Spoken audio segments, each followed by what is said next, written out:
Spider-Man Brand New Day broke me. God, where do I even begin? It's currently 1 a.m. as I record this, and I just finished watching the movie a few hours ago, and I'm gonna be going again in another week. And before I begin, I'd like to emphasize that there will be spoilers, and this review is not spoiler-free.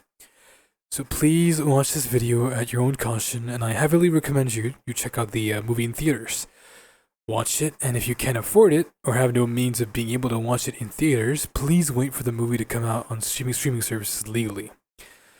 This movie deserves that much. Well, if you didn't skip the first 5 seconds of this video and read the title of this video, Spider-Man Brand New Day broke me. Not in a bad way, but not in a good way either. This is one of those movies that just, despite being a Marvel film, a film about a superhero, supernatural fantasy, things that are generally unrealistic, this movie depicts such a grounded, real, and vulnerable person. This is a movie that holds so much emotional weight, so much depth, so much loss, so much context, so much build-up, anticipation, and the payoff was heartbreaking to say the least, but that's just the way things go. This movie is so ridiculously special due to the fact that it had years of build-up behind it. Homecoming, released in 2017, Far From Home, released in 2019, and No Way Home, released in 2021, the pandemic. Those movies had some levels of depth, but to me they always felt lacking. Maybe it's because I was young, and given the fact that I was 10 years old when Homecoming released, and now I'm 19 years old, with a lot more experiences and events I've gone through. And I doubt this video would gain much publicity, but I'm doing this just to get this off my chest.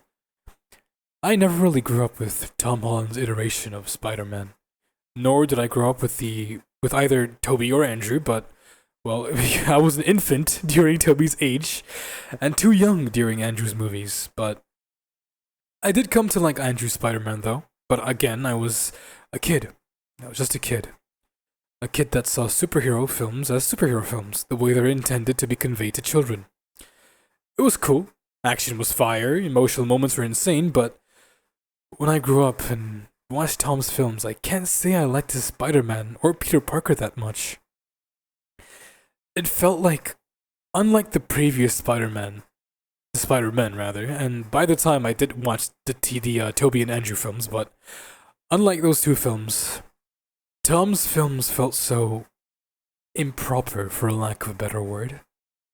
He was handed most things on a silver platter, a golden spoon, recruited by Tony Stark, recognized as an Avenger, his loved ones knew of his identity, and in the events of Homecoming, the stakes weren't incredibly high, but quite fitting for a 15-year-old freshman high schooler. It builds subtle anticipation, but not quite the high expectation. In Far From Home, the stakes were far higher as this was post-Endgame. Essentially, he lost his father figure, but up until this point of high school, teenage life as Peter Parker, he had already built such a solid life as both Peter Parker and Spider-Man. He was young, gullible, vulnerable, but kind, sweet. He had money, connections, bonds, family, people he could depend on, and he remained in the comfort zone that he had built as Peter Parker, albeit having to make harsh decisions that would make him more mature with lesser stakes and weight. The depth was never really there, and he really did feel like a teenager, but that's just surface level. As a 10-year-old to, well, the current 19-year-old that I am, those 4 years of the Home trilogy, it felt like I was watching him build his life, build connections, build love, find love that you only really see in fiction, the soulmate kind, the kind that many of us yearn for as lonely adults, be it platonic, with his best friend Ned Leeds, or romantic with the love of his life, Michelle Jones Watson. And while growing alongside that as a kid, you also build your life. When school was easier, less pressurizing, homework didn't gnaw at your brain, when expectations didn't pound at your head, didn't ruin your sleep schedule, your physical health, and eventually your mental health. You see him build all of that, and at the climax of No Way Home, he loses it. He built a life with a future, a life where success, joy, love were things that still remained at the end of the tunnel for certain, even if he had to make harsh decisions. A life where he met someone which makes you feel like it was destiny, fate. They built love through memories, moments that no one else could have ever experienced, and he lost it all, just like us, as children. The expectations that gnaw at us from aspects of life we don't wish to take part in, and end up becoming rebellious, or the expectations that we inevitably give into, selling our emotional, mental, and physical well-being just to reach unreasonably high expectations. We slowly build our lives around that because that's just how the world works, and how it's operated for God knows how long. And before we know it, that childlike glamour, love, the happiness and joy we have when we do something we loved so much, it's all gone, just like that. Tom's Peter Parker learns love. He learns what family is. He learns what it's like to have true, real friends, real human connection. He learns what it's like to be a human in harsh society as an ordinary person. And then he learns isolation, despair, the gut-wrenching part of being human. Having to make decisions for the best of everyone, even if it meant it was at his expense. And well, Spider-Man Brand New Day portrays this effect, this build-up, the climax, the anticipation, the payoff, so ridiculously well. It's actually blasphemy how this movie was able to do this so well. Now, naturally, on surface level, the swinging scenes, the action, the music, the direction, cinematography, introduction, and writing for Sadie Sink's character, Jean Elaine Grey, it was all fantastic, really.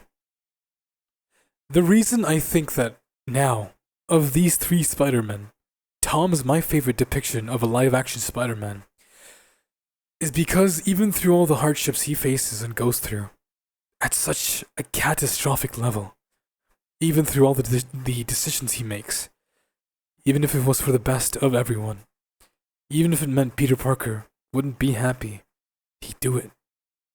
He was selfless, but neglectful of himself, and I think this movie portrays what it's like for someone to be so stuck on the past, a past that only you cherished, a past that you want to go back to but can't because you live in the present, unable to move on, unable to change, getting lost into addictions or distractions, someone who never really received their closure.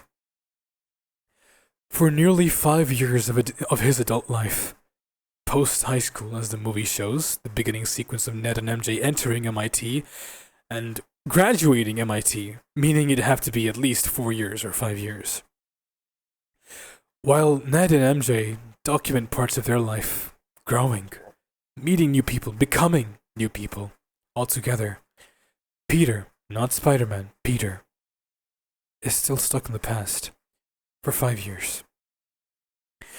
Because he never had the courage to give that note to MJ, because he never had the courage to tell Ned that they were best friends, because he was afraid that if he reached out, it risked the possibility of them getting hurt and maybe killed, like his Aunt May. Life imitates art, quoted by Oscar Wilde. The parallels to how we can live lives as individuals with this movie is disgustingly realistic.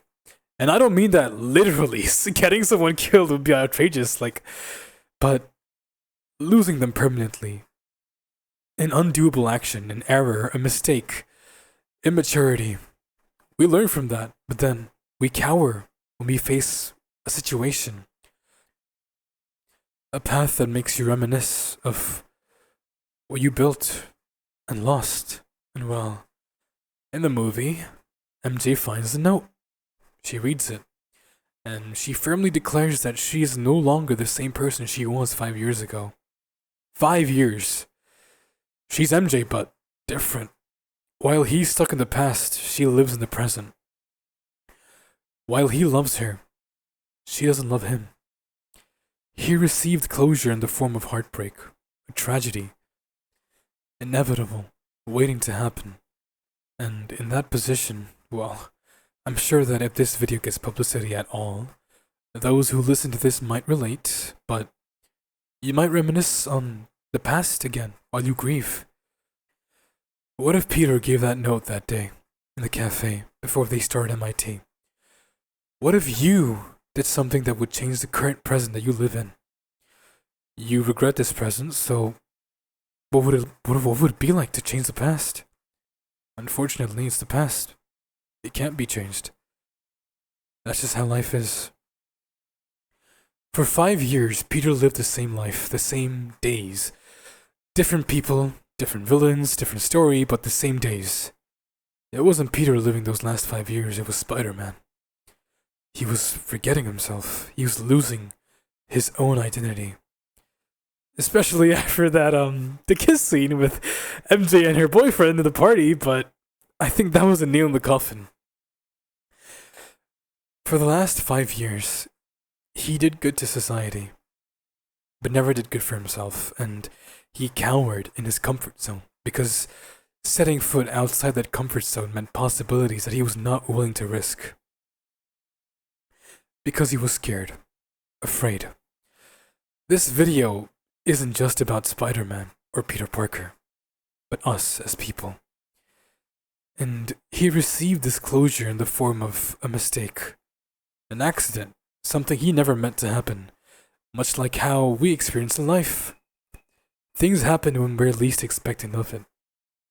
He grieved the fact that this girl that he fell so deeply in love with, he fell so hardly for, had not a single memory of him. The love that he had for her was built on memories that they shared, but now, it's just him, in his isolation. The fact that the reason he was mutating into becoming a complete mutant was because he was losing a sense of self. He was losing his individuality as Peter Parker. He tried to control the bad aspects and keep the good, but that's not something you get to decide. In Spider-Man 2, 2004, Tobey's Peter, he ditches the life of Spider-Man to live as Peter Parker. In The Amazing Spider-Man 2, 2014, Andrew's Peter loses everything. Gwen Stacy. His life as Peter Parker held no purpose no longer, and he expressed himself through Spider-Man. Ragefully. Something he regrets doing. Something he would never want for anyone else to go through. In Brand New Day, Peter embraces both versions of himself. The spider and the man. And he's stronger, of course, literally, but also figuratively, mentally, emotionally. It's symbolism, and I'm sure that most people could infer this, but embracing the true identity we have, truly feeling comfort as our best self, brings us to height we deemed as too high to achieve in the past, and before we know it, we soar through the skies. A dream come reality. He accepts that he is Spider-Man living in the present, and now he accepts that he's also Peter Parker living in the present. At the end of this movie, the handshake scene, God, it made me cry like a bomb. There were various times in the movie where Peter could have approached Ned, but he didn't. Fear of the unknown, fear of risk. He didn't step into that. He remained in the comfort zone he developed, even if it was gnawing away at his heart, at Peter Parker. He was so afraid to approach him, to start a life as Peter Parker once more, and I think that's what makes his ending so beautiful. It shows you that you can expect factors like time or the natural events of life to truly change how you are, be it for the better or the worse. The only one who can truly make that decision is yourself. And it always starts with a step into the unknown. The accident, heartbreak, closure, forced him to get out of that shell, forced him to move on from feeling of being eradicated from the inside. And the person who helped Peter was himself. The only person who can truly help you is yourself, and I think that the fact that Peter Parker is this smart, good-looking dude who's kind, gentle, forgiving, selfless, yet continues to face tragedy, heartbreak, hurdles that seem simply too much to overcome time and time again, is what makes Spider-Man so special. Spider-Man isn't special because of his great powers. He's special because the one who wears a mask bears a great responsibility. Anyone can wear the mask. Truly a masterpiece. I'm 19 years old now, and well, nearly 10 years with this guy from Civil War to Brand New Day has been like a train wreck. Even if this movie has emotionally wrecked me, I wouldn't trade it for anything else. It's beauty. Spider-Man? No, Peter Parker is beauty of life and human innovation. And I believe that this Brand New Day title is beautiful symbolism for the fact that he has lived the same life for 5 years. And in just the span of a week, he receives closure, experiences heartbreak, emotional trauma, isolation to an extreme level, grieves, and finally initiates change. He initiates something that would have been crazy to him a week ago, but this time it's not just for the best of everyone, but for him, not for Spider-Man, but Peter Parker.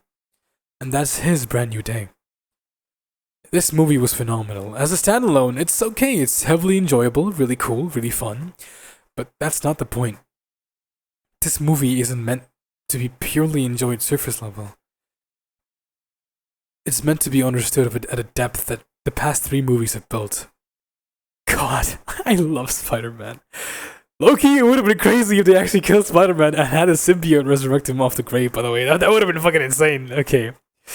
Well, that's the end of my AppFest and commentary. If you like what you hear, or if you want to see more of this kind of content, suggest some shows and series and I'll check it out and do review stuff like this too. Please do like and subscribe. Well, that's everything for this video. Thank you all for watching and take care.